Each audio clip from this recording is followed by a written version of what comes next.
प्रेरणास्पद कथाएं YouTube channel पर मैं धनंजय जैन आप सभी का हार्दिक अभिवादन करता हूं। छोटी सी कहानी डीजे की जुबानी।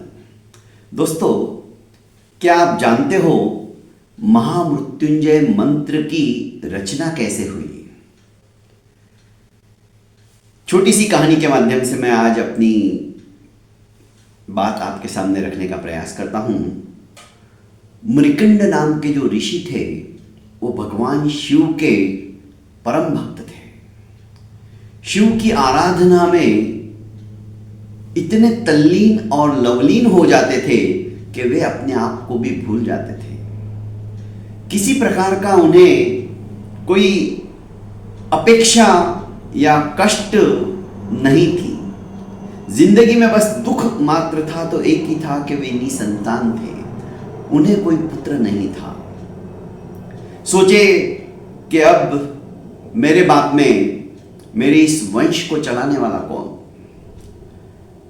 बस यही चिंता उन्हें कभी कभी सताया करती थी, पर विधाता के उस बात को वे अच्छी तरह से जानते थे कि विधाता ने उनके जीवन के अंदर पुत्र सुख का योग नहीं लिखा है। फिर मन में आता था, मैं तो भगवान शिव का परम भक्त हूं और शिव ही ऐसे है जो विधि के विधान को भी बदल सकते हैं। तो क्यों नहीं एक बार अपेक्षाकृत साधना की जाए और भगवान शिव को प्रसन्न किया जाए, जिससे कि वे मेरी झोली के अंदर पुत्र रत्न दे दे। बस मन में इस तरह का विचार आना ही था। उन्होंने कामना के साथ, अपेक्षा के साथ, इच्छा के साथ शिव की आराधना चालू कर दी और भगवान शिव को प्रसन्न कर दिया। भगवान जानते थे कि मृकंड ऋषि क्यों मुझे आह्वाहित कर रहे हैं, वे जानते थे, पर भक्ति के वशीभूत होकर भगवान को भी आना ही पड़ता है। तो भगवान शिव प्रकट हुए और कहने लगे कि मृकंड बोलो, क्या चाहते हो? मृकंड ऋषि ने कहा कि प्रभु, मुझे पुत्र रत्न के अलावा और कुछ नहीं चाहिए। भगवान ने कहा कि देखो, विधि के विधान को बदलना संभव नहीं होता है, पर प्रभु विधि के विधान की रचना तो आप ही ने की है ना, आपके लिए असंभव क्या है? यदि आपको प्रसन्न होकर ये सब कुछ मुझे नहीं देने की ही बात थी तो आपको आना ही नहीं था। भगवान का हृदय अपने भक्त को, उसकी पुकार और गुहार को सुनकर पिघल गया। उन्होंने कहा, ठीक है, पर एक बात हमेशा ध्यान रखना, विधि के विधान को बदलने जा रहा हूं, पर इस बात में हर्ष के साथ तुम्हें विषाद का भी सामना करना पड़ेगा। हर्ष इस बात का रहेगा कि तुम्हें पुत्र रत्न मिल रहा है, विषाद इस बात का रहेगा कि उसकी आयु बहुत कम रहेगी, वो सिर्फ 12 वर्ष तक ही जीवित रहेगा। मृकंड ऋषि ने अपनी पत्नी को कहा कि इस तरह से भगवान ने वरदान दिया। पुत्र रत्न होने की खुशी तो थी, पर खुशी के साथ ही उनके मन में था कि इसका तो हमारे साथ संयोग सिर्फ 12 ही वर्ष का है, फिर क्या होगा? पत्नी का किसी भी काम में मन नहीं लगता था, दिन रात चिंता सताए जा रही थी। पर मृकंड ऋषि जानते थे, जब वो जीवन दान दे सकते हैं, वे विधि के विधान को बदल सकते हैं, तो पुत्र को इस तरह से शिव मंत्र की दीक्षा दी जाए, वे उसकी आयु भी बढ़ा सकते हैं। यदि पुत्र ने सच्चे मन से उस मंत्र का जाप किया तो उसके जीवन में दीर्घायु का योग भी वे ला सकते हैं।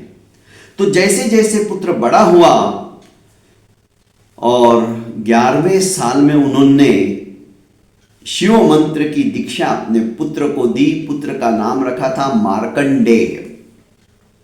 अब मार्कंडेय जानता था कि मेरी माँ बहुत दुखी रहती है, मेरे मर जाने के पश्चात उसके क्या हाल होंगे रो रो के। वे ये भी जानते थे कि मेरी आयुष्य सिर्फ 12 वर्ष की, क्योंकि मृकंड ऋषि ने उसे सब कुछ बता दिया था।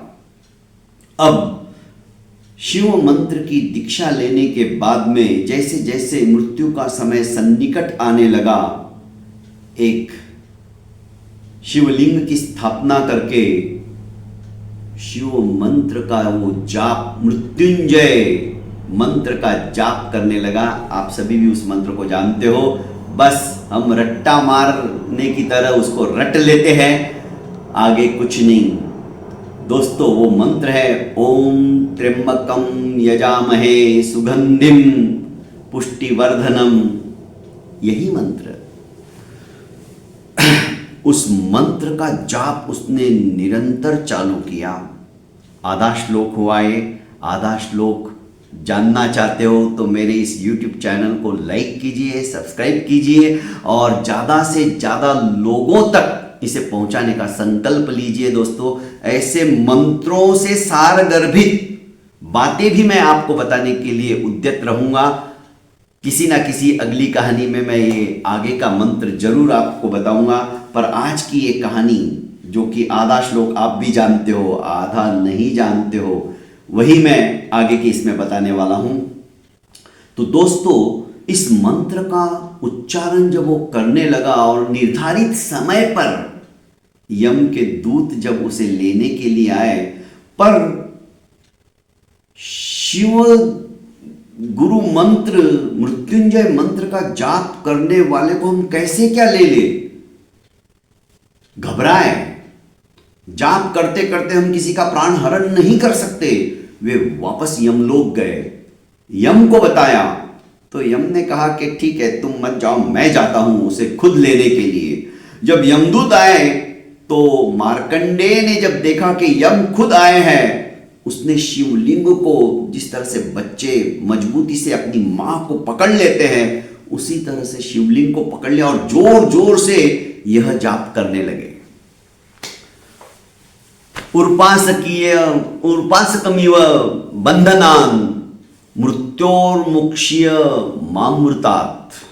आगे का श्लोक भी पूरा कर देता हूं, वरना आप सोचोगे कि आगे का तो बताया ही नहीं। मृत्यु को जो आलिंगन करने के लिए मेरे को मृत्युंजय महामंत्र का जाप करते करते ले जाने के लिए आया है, हे प्रभु मैं आपको नहीं छोड़ूंगा। और उसने प्रतिज्ञा कर ली कि जब तक भगवान आप खुद नहीं आओगे मैं यह जाप, यह यज्ञ अनवरत रहने दूंगा, इसे खंडित नहीं होने दूंगा। और वो जोर जोर से इस मंत्र का जाप करने लगा। यम उसे उस शिवलिंग की पिंड से खींचने लगे। चमत्कार हुआ, एक दिव्य प्रकाश प्रस्फुटित हुआ। यम की भी आंखें चुंधियाने लग गई। त्रिशूल लेकर स्वयं भगवान शिव प्रकट हुए और ललकारा उस यम को कि यम तुम्हारी हिम्मत कैसे हुई, कोई भक्त मेरा निरंतर जाप कर रहा है और तुम इस तरह से उसे खींच रहे हो। यम ने कहा प्रभु आपने ही मुझे यह कार्य सौंपा है, यह कार्य मुझे बिल्कुल भी पसंद नहीं है कि किसी के प्राण हरण करके ले जाओ, पर मैं क्या करूं, आपने ये आदेश स्वयं ने मुझे दिया है कि जैसे ही निर्धारित समय हो जाए मृत्युलोक से उसके प्राण हरण करना और वैकुंठ में पहुंचाना। अब मैं क्या करूं। भगवान का ये सुन के क्रोध थोड़ा शांत हुआ और कहा कि ये महामृत्युंजय का जाप कर रहा है और विधि के विधान को मैंने इसी के कारण से बदला है। अब इसकी भी आयु मैं बढ़ा रहा हूं जब तक कि यह पूर्ण आयुष्मान नहीं हो जाता है और इसकी आयु समाप्त नहीं होती है, तब तक अब तुम वापस इसे लेने के लिए नहीं आओगे। और तब से यह महामृत्युंजय मंत्र प्रचलित हो गया। बहुत बहुत धन्यवाद दोस्तों। प्रेरणास्पद कथा यूट्यूब चैनल को आप देख रहे हो, लाइक कीजिए, कमेंट बॉक्स के अंदर कमेंट डालिए। बहुत बहुत धन्यवाद। प्रणाम।